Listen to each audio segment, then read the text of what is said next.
여기는 수다방.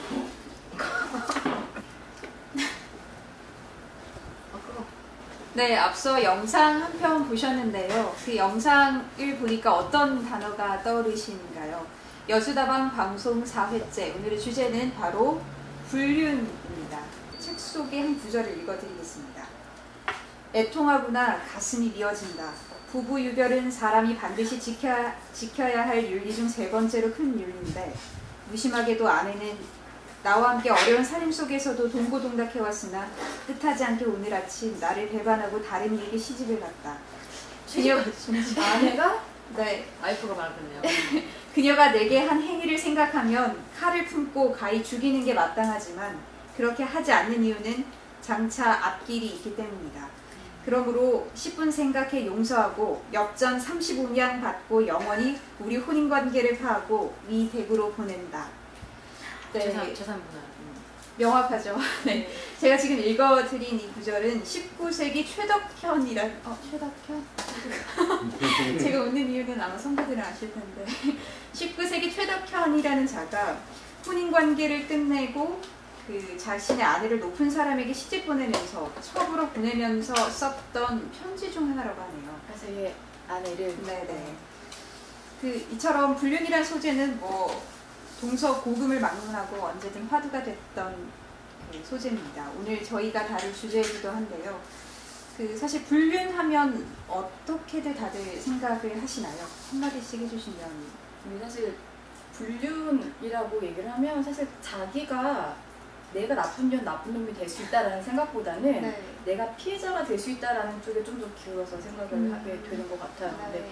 저도 만약에 내 배우자가 불륜을 한다, 그럼 나는 정말 걸리면 그 두 면dom들을 찢어놓겠다라는 생각을 갖고 있는데 이게 사실 이 불륜이라는 것이 좀 기본 전제가 남자, 여자 중 그러니까 한 명 이상 기혼자라는 걸 좀 전제로 하는 것 같아요. 그러니까 이게 불륜은 사실 이게 딸려 있는 배우자든 다른 연결된 식구들이 있기 때문에 그 불륜으로 인해서 상처를 받을 수 있는 사람들이 있다라는 거죠. 그래서 그냥 연애가 아니라 결혼이란 걸로 묶여있는 상황에서 외도를 한다라는 거는 이게 불륜이라는 게 윤리에 맞지 않다라는 그런 의미이기도 하잖아요. 그래서 나는 결혼을 묶여있는 자가 배우자 아닌 다른 사람이랑 뭔가 좀 외도를 한다라는 거는 좀 기본적으로 이게 잘못된 것 같아요. 네. 나도 너무 싫고. 네, 너무 흥분했는데 나는 결혼은 안 했지만 그런 것 같아요. 불륜은 반대일세. 저도 반대하긴 하는데 근데 찬성하는 사람들에게 그런 생각을 이해하지 못하는 건 아니지만 제 취향이 아니라는 것 뿐이고 취향이라고 말하기가 이상한데 사람들이 다 각자 소중하게 생각하는 가치 같은 게 있잖아요. 근데 아마도 어떤 사람한테는 이제 사랑이라는 게 절대 가치다 보니까 모든 걸 다 뛰어넘고 사랑을 만났을 때 자기를 묶고 있는 제도나 관심을 다 집어치우고 사랑을 추구하겠다 하는 사람들은 불륜을 하는 거고요. 제가 볼 때. 근데 저는 아니에요. 저는 사랑의 절대 가치가 저한테 아니기 때문에 그것보다 저는 신뢰라든가 좀 다른 것들이 더 소중하다고 생각하기 때문에 불륜을 저는 좀 인정하지 못하는 부분이 있는 거고 근데 마냥 모르겠다. 마냥 비난할 수는 없는 것도 아니지 않을까. 만약 정말 마냥 비난할 수 있는 거라고 한다면 아마 정말 법으로 금지가 됐겠죠. 근데 그게 아니다 보니까 지금까지도 이렇게 좀 왈가왈부거나 이렇게 논란이 되는 것들이 아닐까 생각합니다. 저는 사랑만 원하는 사람이라면 결혼 안 하고 사랑만 하고 살아야죠. 근데 일단 결혼을 했으면 아까 송주희 기자도 말씀하셨듯이 이건 윤리적인 문제인 거잖아요. 저희는 사람인데 자신의 어떤 가치관과 그런 것들을 제대로 지켜내지 못하는 것 자체가 조금 아쉬운 부분이 있고 저도 사실 이건 욕이 나오네요. 불륜하는 사람을 보면. 네. 본인이 불륜을 한다고 생각해봐요. 아니 생각해봐. 네. 다들 가해자가 될 수 있다는 생각을 안 하고 피해자가 될 수 있다는 생각을 하게 되 그게 좀 맥적인 것 같긴 해요. 다들 나는 아니다라고 생각하죠.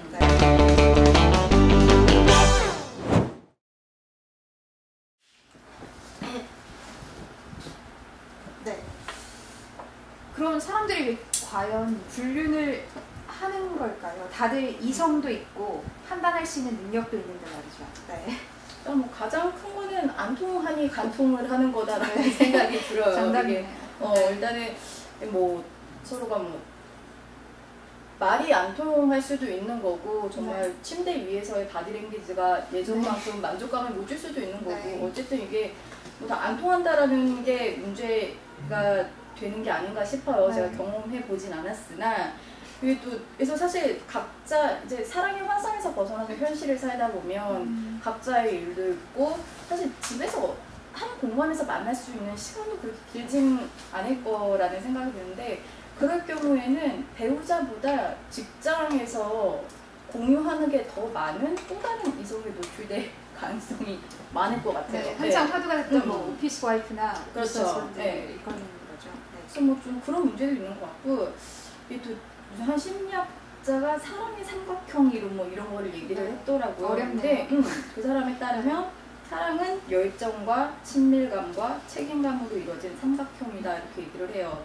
근데 그 사람은 처음 사랑할 때 되게 중요한 요소였던 열정이 시간이 흘러감에 따라 가장 빨리 사라지고 그걸 채우기 위해서 다른 열정을 되찾기 위해서 이제 다른 쪽으로 눈을 돌린다라는 거죠. 근데 사실 그 얘기가 맞는 것 같은 게 이제 열정이 빠진 채 친밀감과 책임감만 있는 관계는 내가 볼 때 그냥 의리인 것 같아요. 의리. 그러니까 이런 좀 무료함 속에서 뭔가 불꽃 튀는 또 다른 자극이 필요하니까 시선을 돌리게 되고 그게 좀 불륜의 하나의 원인이 되는 게 아닐까.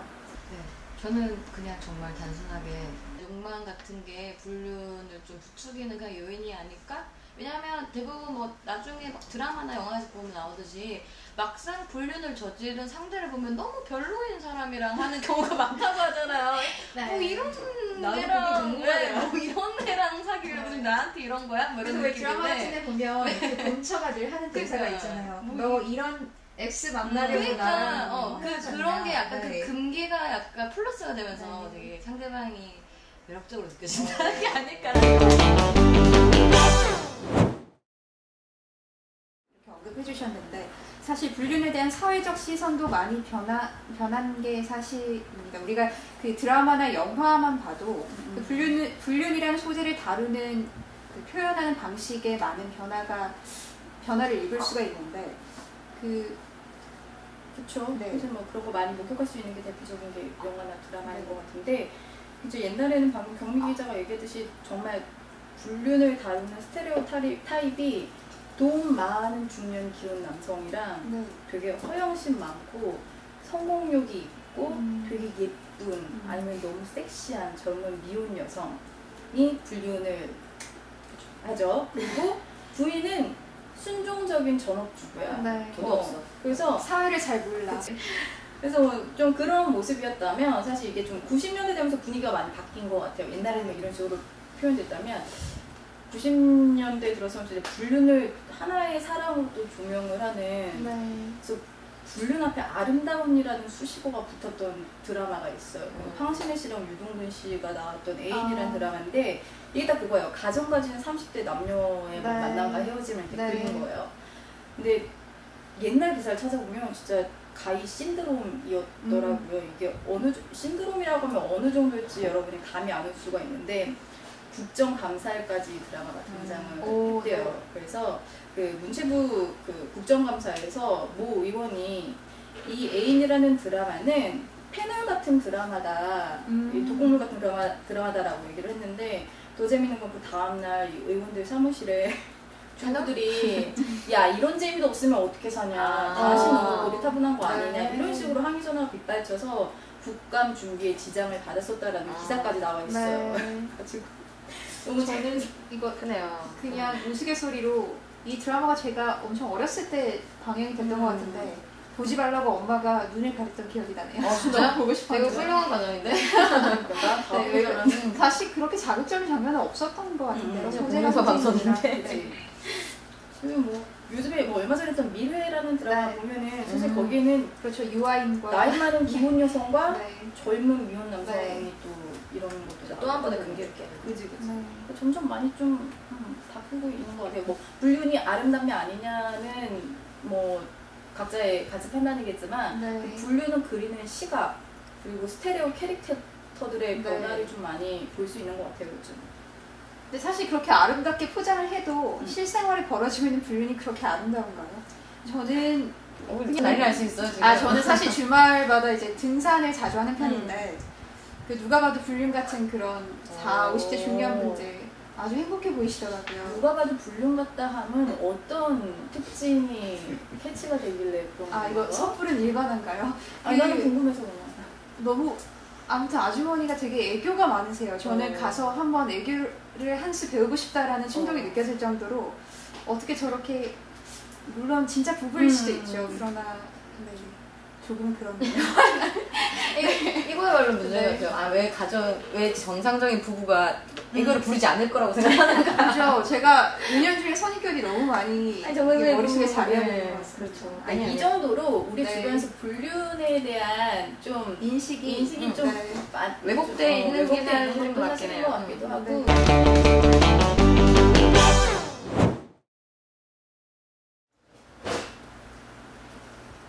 그 애슐리 메디슨 얘기가 나와서 제가 좀 자료를 찾아봤는데 최근에 애슐리 메디슨 가입자 숫자를 그 분석한 결과를 보니 우리나라가 66만 명이 가입이 되어 있더라고요. 이건 아시아에서 2위를 차지하고 있다고 하는데 적지 않은 숫자죠. 유독 우리나라가 이렇게 불륜 인구가 많은 이유를 어떻게 좀 해석할 수 있을까요? 일단은 뭐 우리나라 같은 경우는 지금은 많이 개방화됐다고는 하지만 뭐 워낙에 뿌리 깊은 유교 문화 속에서 아까 얘기했지만 그 종주 의무 그러니까 네, 그런 거에 대한 좀 뭔가 단단한 뭔가가 있기 때문에 오히려 더 자유연애가 아니라 그러니까 쿨하게 외국처럼 너랑 이제 안 맞는 것 같아 우리 헤어지자 이런 게 안 되고 더 몰래 사랑을 하면서 합의되지 않은 배신을 하게 되는 것 같아요. 네. 거의 그냥 개인적인 의견인데 보수적이라 해석할 수도 있겠지만 사실 이제 사랑하는 거는 두 사람만의 문제죠. 근데 사랑의 결실로 결혼을 했고 서로 이제 합법적 계약, 결혼이라는 그 계약을 맺어서 가정을 이뤘는데 그 가정 안에서는 둘만의 문제가 아니잖아요. 밑에 자녀를 만약에 낳게 되면 자녀도 있을 테고. 근데 사실 그 자녀의 입장에서 저도 한번 생각을 해봤는데 불륜 가정의 자녀라는 꼬리표는 남들이 그렇게 안 볼 거야 라고 해석할 수 없지 않나요? 다들 본인이 사회생활 하는데 많이 위축되고 아까 사실 불륜이 뭐 범죄냐 아니냐라는 언급하셨을 때 그 송주희 기자가 언급한 것 중에 하나가 이제 사회적인 시선, 사회에서 바라보는 시선에 대해서 언급을 하셨는데 사실 그 당사자보다 그 가정에 있는 그 자녀들이 겪는 사회적 시선이 좀 저는 우려가 되고 그런 부분에 있어서는 불륜이 그렇게까지 세긴 하지 않는데.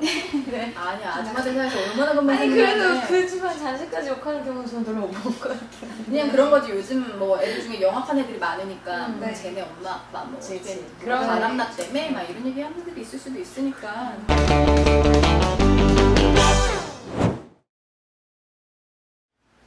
네, 저희가 오늘 다뤘던 주제 미혼 여기자 3명이 불륜에 대해서 다뤘습니다. 저희가 마지막으로는 저희 서울경제의 디지털 브랜드죠. 썸에서 준비한 썸카드 뉴스가 있는데 그 불륜하면 떠오르는 사이트가 하나 있죠. 애슐리 메디슨. 그러나 그 애슐리 메디슨에는 우리가 예상치 못한 많은 덫이 숨겨 있다고 합니다. 어떤 덫이 있을까요? 저희 디지털 미디어부에서 야심차게 준비한 카드 뉴스로 마무리하도록 하겠습니다. 자, 마지막으로 한번 저 네. 뭘로 했어요? 싸움을 했어요? 그렇죠. 네, 저희는 5회 방송에서 다시 찾아뵙겠습니다.